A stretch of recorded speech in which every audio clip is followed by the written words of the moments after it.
মা, আমি সব কাজ করে ফেলেছি, আর তোমার যা যা লাগবে তাও ঘরে এনে রেখেছি। একটু বিছানা থেকে উঠে নিয়ে নিও। আমি যত তাড়াতাড়ি পারি কাজ শেষ করে চলে আসবো তোমার কাছে। প্রতিদিন তো কাজ করিস মা, আমার শরীরটা মোটেই ভালো লাগছে না। তুই না হয় আজ আমার কাছেই থাক, তাহলে আমার একটু ভালো লাগবে। থাকবো কি করে মা? জমিদার গিন্নিকে তো আগে থেকে কিছু বলা হয়নি। এভাবে হঠাৎ কাজে না গেলে উনিও তো কাজ একা করে উঠতে পারবে না। আজ যাই, আগামীকালেরও কিছু কাজ করে ছুটি নিয়ে আসবো। তারপর কাল তোমার কাছে সারাদিন বসে গল্প করব। ঠিক আছে মা, তাহলে তাড়াতাড়ি বাড়ি ফিরে আসিস। তোমাকে এমন অবস্থায় রেখে আমারও কাজে যেতে ইচ্ছে করে না মা, কিন্তু কাজে না গেলে দুজনকে না খেয়ে মরতে হবে। আবার টাকার অভাবে তোমার কোনো ওষুধও হয়তো কিনতে পারবো না। এমনি টানাটানির সংসার, তার মধ্যে কাজটা না থাকলে বেঁচে থাকার আর কোনো পথ থাকবে না। তোমার এই হতভাগিনী মেয়েটা তোমাকে অত কষ্ট করতে দিতে পারবে না।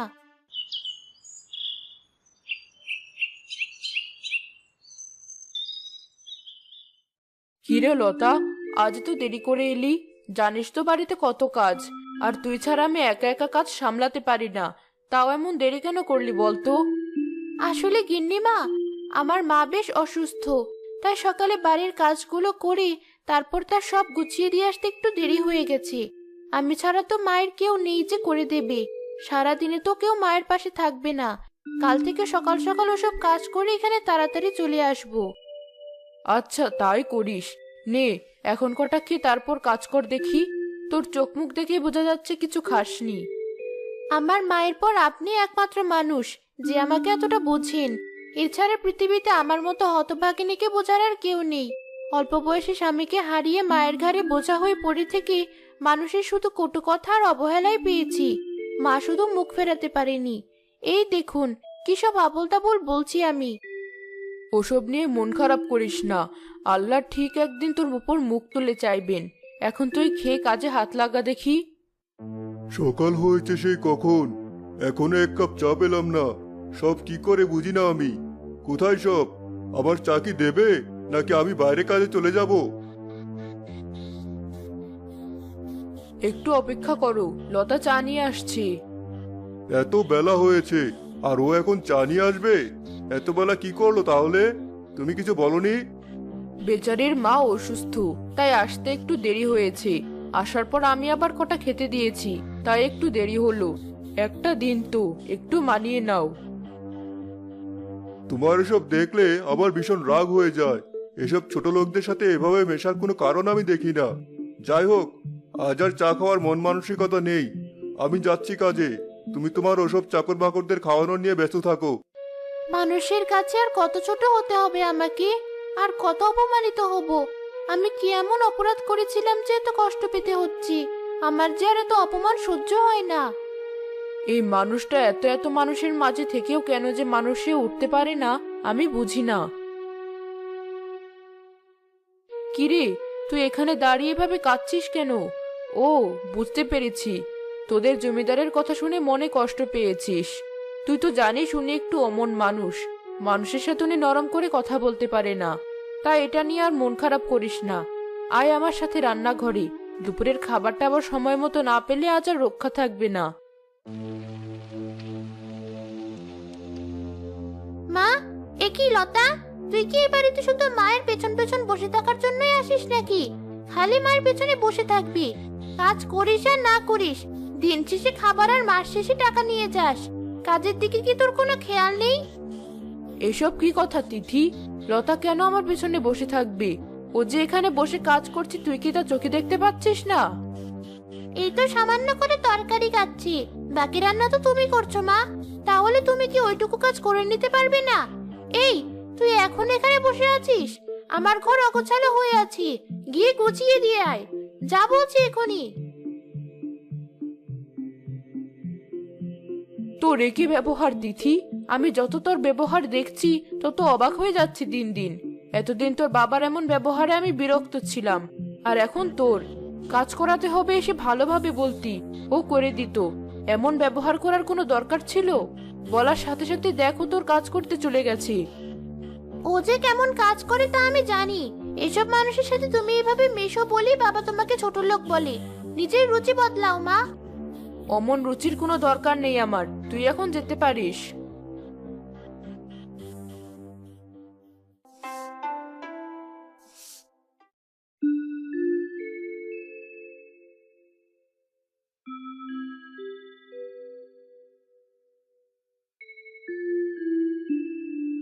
মা লতা, কেবল তো এলি, এখনই এমন তাড়াহুড়ো করছিস কেন? কি হয়েছে তোর? রান্না করতে হবে মা, ঘরে তো কোনো খাবার নেই। কেন, আজ জমিদার বাড়ি থেকে কোনো খাবার নিয়ে আসিসনি? না মা, কোনো খাবার আজ বেঁচে ছিল না। তুমি একটু শুয়ে থাকো, আমি রান্না করে আনছি এখনই। মেয়েটা তার মায়ের কাছ থেকে লুকানোর চেষ্টা করছে, কিন্তু আমি ওর চোখ মুখ দেখে ঠিকই বুঝেছি ও আজ কারো থেকে কষ্ট পেয়েছে। ওপরওয়ালা, তুমি আমার এই সরল মেয়েকে একটু সুখ দাও, ওকে একটু ভালো থাকার তৌফিক দান করো।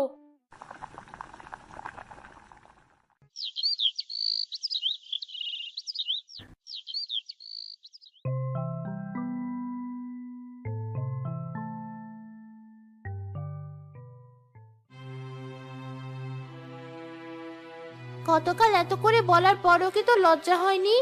এত কাজ থাকতে খালি মায়ের পিছন পিছন বসে থাকছিস। দেখ তিতি, ওর সাথে তুই আর একবারও এভাবে কথা বলবি না। ওকে আমি আমার এখানে কাজ করতে বলেছি বলেই ও এখানে কাজ করছে। তোর কোনো কাজ দরকার হলে বল, ও করে দিবে, কিন্তু এভাবে কথা বলবি না। জানি না এই কথার জন্য কবে কি হয়ে বসে। হয়েছে মা, আমাকে আর তোমার জ্ঞান দিতে হবে না। এই যে আমার সাথে আয়।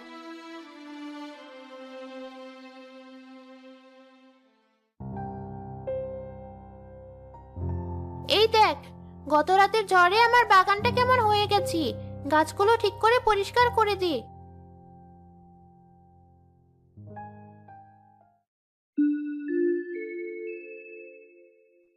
আমাকে একটু সাহায্য করো মা, আজ কদিন হলো আমি না খেয়ে আছি। দয়া করে আমাকে একটু সাহায্য করো। আপনি একটু বসুন, আমি আপনার জন্য খাবার নিয়ে আসছি। তোর এত বড় সাহস, আমার কাজ বাদ দিয়ে তুই এই ভিখারিকে খাবার দিতে যাচ্ছিস? খালি কাজে ফাঁকি দেওয়ার ধান্দা, নিজেও আমাদের সব খেয়ে নিয়ে উজাড় করে দিচ্ছিস। আবার এখন রাস্তা থেকে মানুষ ডেকে এনে তাদেরও দিচ্ছিস। তুই এটা তো নিজের বাড়ি মনে করেছিস? ঠিক আছে, আমাকে কিছু দিতে হবে না, কিন্তু তুমি ওর সাথে এমন ভাবে কথা বলো না। আমি ওর সাথে কিভাবে কথা বলবো সেটা কি আপনার থেকে শিখবো? এই ছোট লোকরা নিজেদের যে কিভাবে কে জানে। আপনি এখনই এখান থেকে বেরিয়ে যান বলছি। তোমার খুব বেশি অহংকার, আর তোমার মনে অনেক হিংসা। তোমার এই হিংসার জন্য তুমি পস্তাবে, আর তুমি অনেক পুরস্কার পাবে মা। কষ্ট পেও না, ওপরওয়ালা তোমাকে রহমত দান করবে। তুমি অপেক্ষা করো।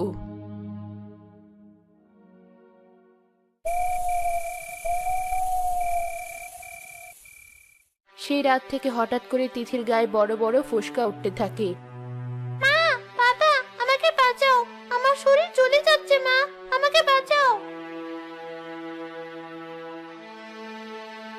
হঠাৎ করে তোর কি হলো? এমন কেন হলো? এসব কি হচ্ছে? আমার মেয়ের একই হলো। এখন এত রাতে কি বা করবো আমি? মা, একটু শান্ত হো।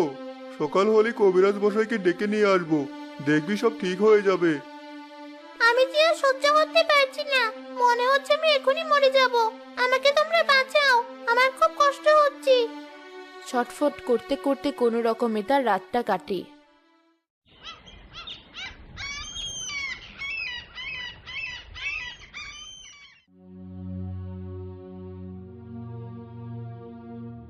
জমিদার সাহেব, অনেক পরীক্ষা করে দেখলাম আপনার মেয়ে কোনো সাধারণ রোগ হয়নি, এক বিরল রোগ।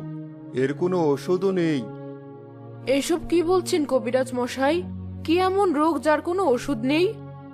হ্যাঁ গিন্নিমা, ওর অভিশাপ লেগেছে, যার কোনো সাধারণ ওষুধ নেই। শুধু একটি মাত্র উপায়ে তাকে বাঁচানো সম্ভব, তাছাড়া আর কোনো পথ নেই। কি সেই পথ, সেটাই বলুন।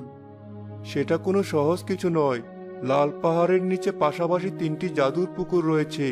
সেই পুকুরে একজন নিষ্পাপ মানুষকে নেমে ডুব দিতে হবে, তার সাথে উঠে আসবে জড়িবুটি। সেই 3 জাদুর পুকুর থেকে সেই জড়িবুটি এনে বেটে তার রস ওকে খাওয়াতে হবে। কিন্তু সমস্যা হলো, যে ওই জড়িবুটি আনতে যাবে সে যদি কোনো পাপী হয় তবে সে আর বেঁচে ফিরতে পারবে না। এত নিষ্পাপ তো আমিও না, তাহলে আমি তো পারবো না। গিন্নি, তাহলে তুমি যাবে? আমিও তো অত নিষ্পাপ নই। তোমরা কেউ আমার জন্য যাবে না, আমি বুঝতে পারছি। তোমরা মারা যাওয়ার ভয়ে ওখানে যাচ্ছ না। ঠিক আছে, তোমাদের কাউকে যেতে হবে না, আমি নিজেই মরে যাব।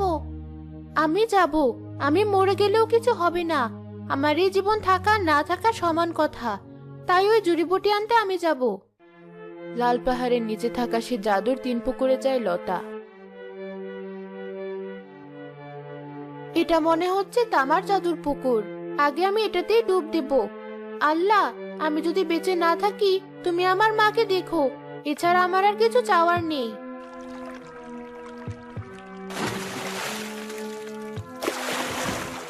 এ কি, আমি তো বেঁচে আছি। শোনো মেয়ে, তুমি একেবারে নিষ্পাপ, তাই আমার পক্ষ থেকে ওই বাক্স তোমার উপহার। ওই বাক্সের কাছে করে যে জিনিস চাইবে তাই পাবে। তোমাকে অনেক ধন্যবাদ জাদু পুকুর। এবার তাহলে রূপার পুকুরে ডুবতেই।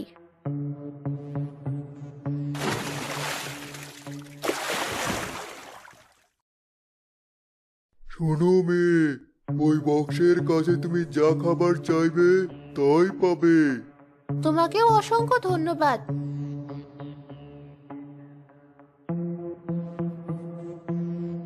এবারে সোনার জাদুর পুকুরে ডুব দেব। তুমি এই বক্সের কাছে যত সোনা চাইবে তাই পাবে। তোমাকে অনেক ধন্যবাদ। আমি তাহলে এবার আসি।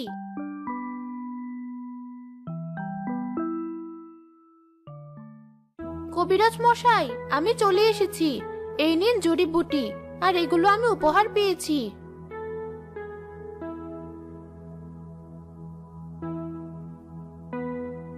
এই নাও তিতি, খাও এই রস।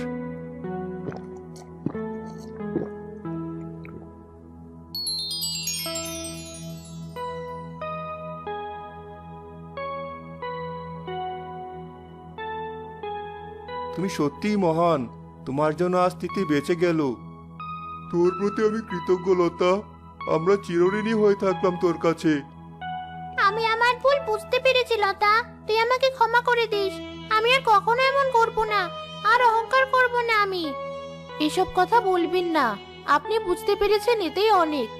এখন থেকে দয়া করে দুঃখী মানুষকে সাহায্য করবেন। হ্যাঁ, এখন থেকে আমি তাই করব। আমাকেও তুই ক্ষমা করে দিস লতা। দয়া করে আমাকে এসব বলে আপনারা আর লজ্জা দেবেন না। আমি তোকে ঠিকই চিনেছিলাম, তুই হলি খাঁটি সোনার চেয়েও খাঁটি। লতা তার উপহার নিয়ে মায়ের সাথে সুখে জীবন কাটাতে শুরু করে।